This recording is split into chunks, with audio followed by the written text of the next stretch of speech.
Okay, let's talk about a piece of technology that pretty much all of us use every single day: GPS. We're going to peel back the layers and get into the seriously mind-bending physics that makes the whole thing possible. You're not going to look at your phone the same way again. You know the drill. You pull out your phone, pop open a map, and boom, there's that little blue dot showing you exactly where you're standing. But have you ever stopped to really think about that? I mean, how on earth does this little dot know exactly where you are, down to just a few feet? Honestly, it feels like magic, right? A satellite, floating thousands and thousands of kilometers up in space, is somehow talking to your phone and guiding you. But the real story? Well, it's way more incredible than magic. It's a story about the very nature of space, time, and gravity itself. To really get how GPS works, we have to start with one absolutely crucial idea: time. The entire massive global system is built on being able to measure time with a precision that is just almost impossible to imagine. And hey, it's right there in the name. The official name is NAVSTAR GPS, which stands for Navigation, Satellite, Timing, and Ranging Global Positioning System. The key words there are timing and ranging.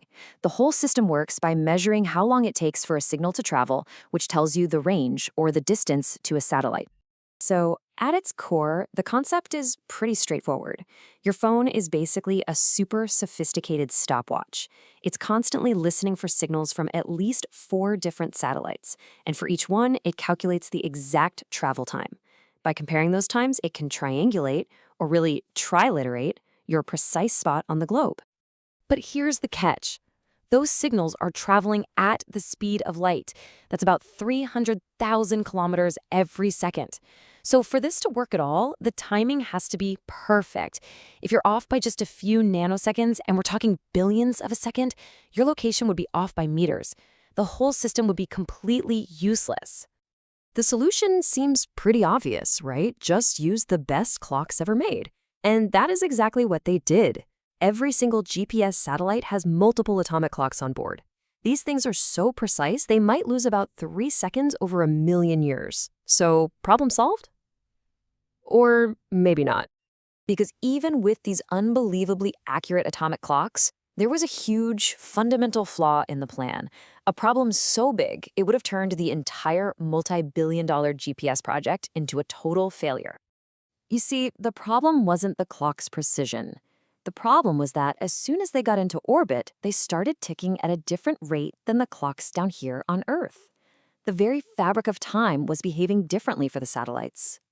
How different are we talking? Well, they were running faster by about 39 microseconds every single day. Now, a microsecond is a millionth of a second. It sounds like absolutely nothing, right? But in the world of GPS, tiny little errors in time lead to gigantic errors in distance. And here's what was at stake. That tiny drift of 39 microseconds a day would add up fast. After just one day, your position would be off by a staggering 12 kilometers. Your phone wouldn't show you in the right neighborhood. It would put you in the next town over. Totally useless. So what in the world was going on? The answer, amazingly, came from a theory that was published decades before anyone even dreamed of launching a satellite. It came from Albert Einstein and his theories of relativity. One of the core ideas of Einstein's general relativity is kind of beautifully captured in this quote: "Bodies fall to where time goes slower." What that means is that gravity isn't just a force pulling you down. It's actually a curve in space-time. And the stronger the gravity, the slower time itself actually flows. Okay, so there were 2 of Einstein's theories pulling the satellite clocks in opposite directions. It was like a cosmic tug of war. First, you've got special relativity. The satellites are just screaming through space at about 14,000 kilometers an hour. According to this theory, the faster you move, the slower time passes for you. So that would make the satellite clocks tick a little bit slower. But then you have general relativity. The satellites are way up high, far from Earth, where gravity is weaker. And as we just said, weaker gravity means time passes faster. So which one wins this cosmic tug-of-war? Well, it turns out the effect from general relativity is stronger. The time-speeding effect from being in weaker gravity wins out over the time-slowing effect from moving so fast. And the net result? The satellite clocks tick faster than ours by, you guessed it, exactly 39 microseconds per day. So, how did the engineers solve this? This is the truly brilliant part. They don't send up a correction every day. No, instead, they use Einstein's equations to calculate this exact relativistic offset, and they deliberately build the atomic clocks to run slightly slower here on Earth. They are designed with a pre-corrected frequency, so that once they get into orbit and start experiencing weaker gravity and high speeds, they tick at the absolute perfect rate relative to us down here. This isn't just some abstract thought experiment. This is deep, fundamental physics with real, tangible consequences that you are literally carrying around in your pocket every single day. And the impact of this relativity-corrected precision, it goes way, way beyond just finding the nearest coffee shop.